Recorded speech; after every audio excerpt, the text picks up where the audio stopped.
Jap Kapu signs on the beach. But when you hit it, you got that quick flash about the guys who were here ahead of us at Guadalcanal and the job they did. To look at it, you couldn't believe that beach had ever felt the bite of live ammo.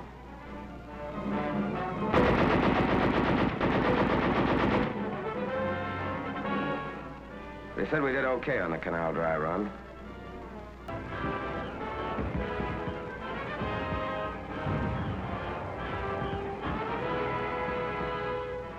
Grab it, brother. You'll need it.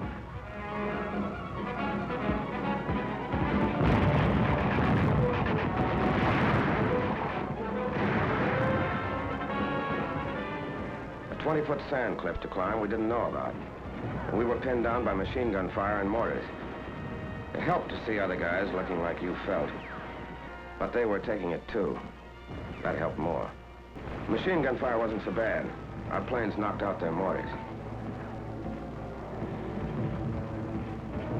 But still no place to get caught with your pants down.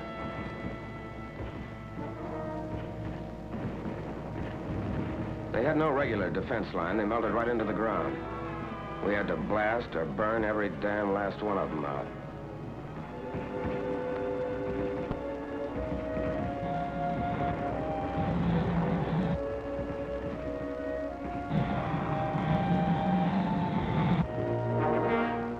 Naval artillery raised so much hell with Blue Beach, the Amtraks had a tough time making it.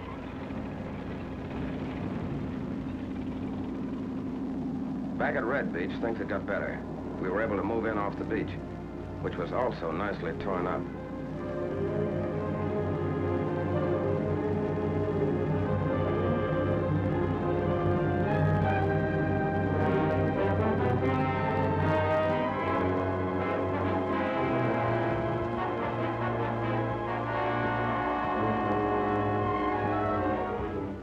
We started blasting them out of their rat holes with satchel charges.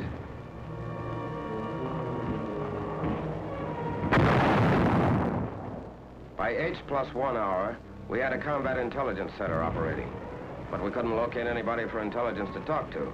They wouldn't come out alive.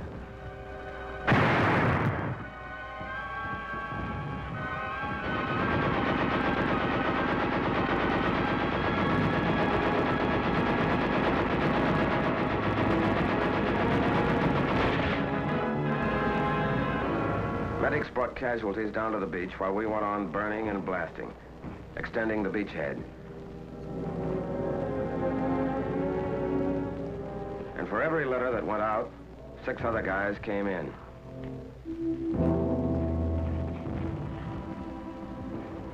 As soon as we had a good toehold, landing craft started delivering in back of us, building up an ammo dump.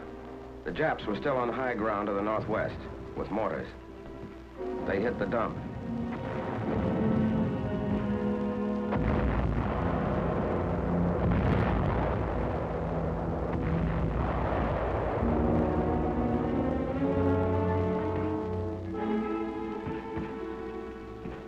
We saved most of it. But who wants to be a fireman at a time like this?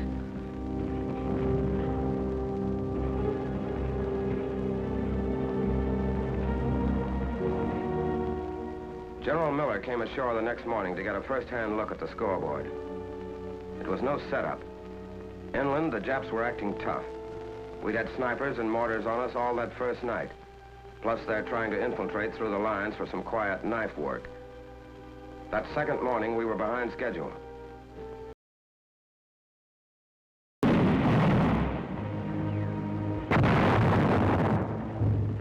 And all the time moving inland.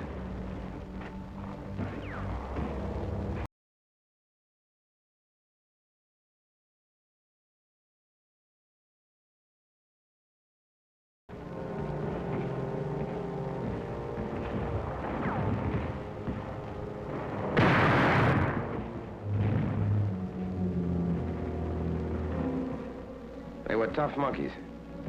There'd still be some of them in there firing even after you'd put a 25-pound satchel charge under them.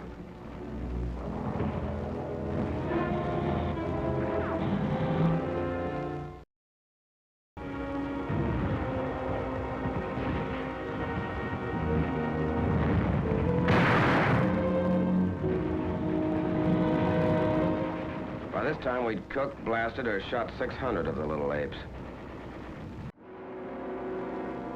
We weren't taking chances. They know how to hide like the murdering weasels they are. We heard the thunderworks into the defile that, for good reason, got the name of Bloody Gulch.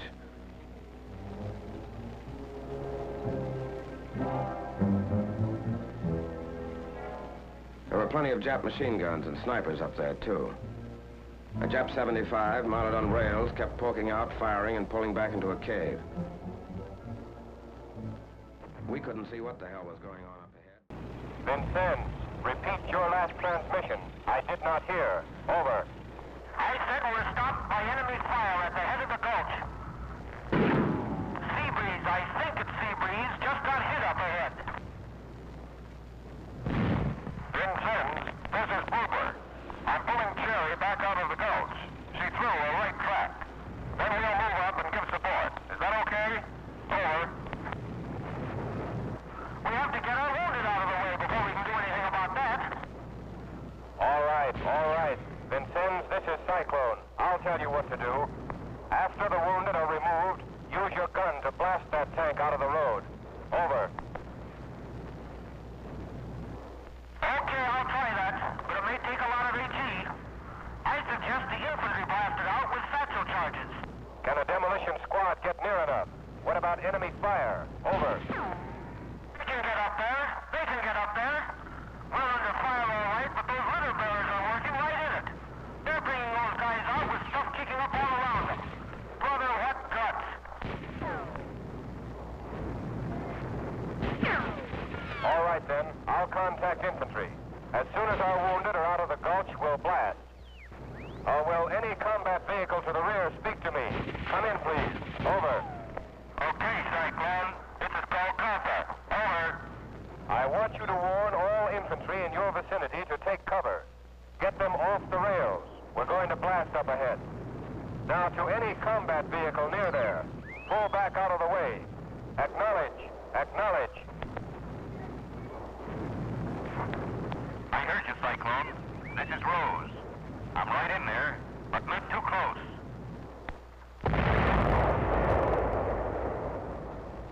Not too close, he says.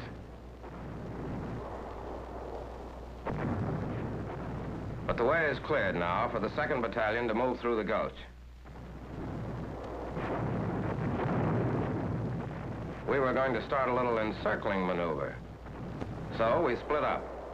Some of us went up the rise to the right.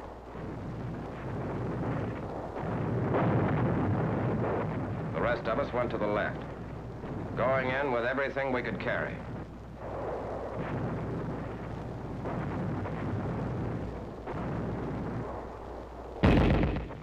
Yeah, and everything we could throw. It was going to be Suicide Hill for the Japs now. We had them really holed up now. We called back for mortars and 155s.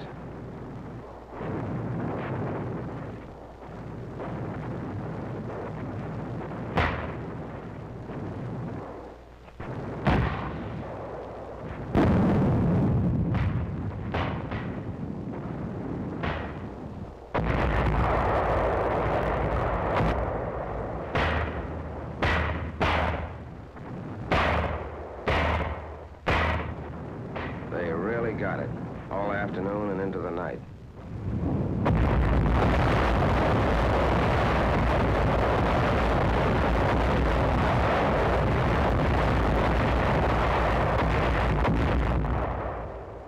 That was the end of all real resistance on Angaur, and the end of our first fight. It had been no cinch. They'd poured everything they'd had on us, from 75s down. But we'd won our first battle, and we had a right now to call ourselves the 81st Wildcats.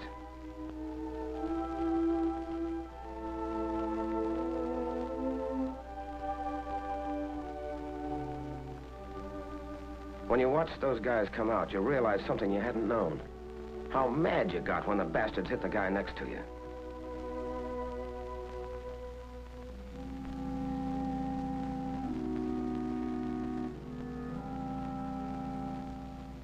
Colonel Venable, our regimental commander, was hit by that 75.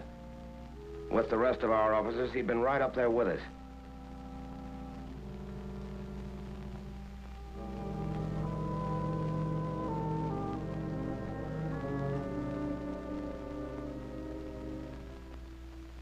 From the top down, the 81st had gone in and come out all right.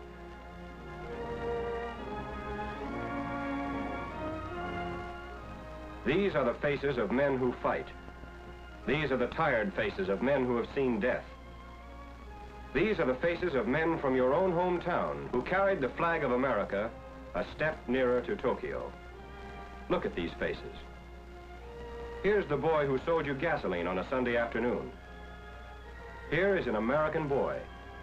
Looks tired, doesn't he? He is. Here's the boy who came calling on Saturday evening and took your daughter to a movie. Here's the boy that everyone predicted would make All-American when he went to the State University. But he didn't go. These men don't like war. But the enemy must be met and destroyed wherever he can be found. They know that. And so do you. Are you doing everything you can to help them? Are you buying war bonds? Bonds that pay for the weapons with which they fight? Bonds that provide places for them to rest and hospitals in which their wounds may heal? Are you buying war bonds to the limit of your ability to ensure that a strong and worthwhile America will be waiting when these men return?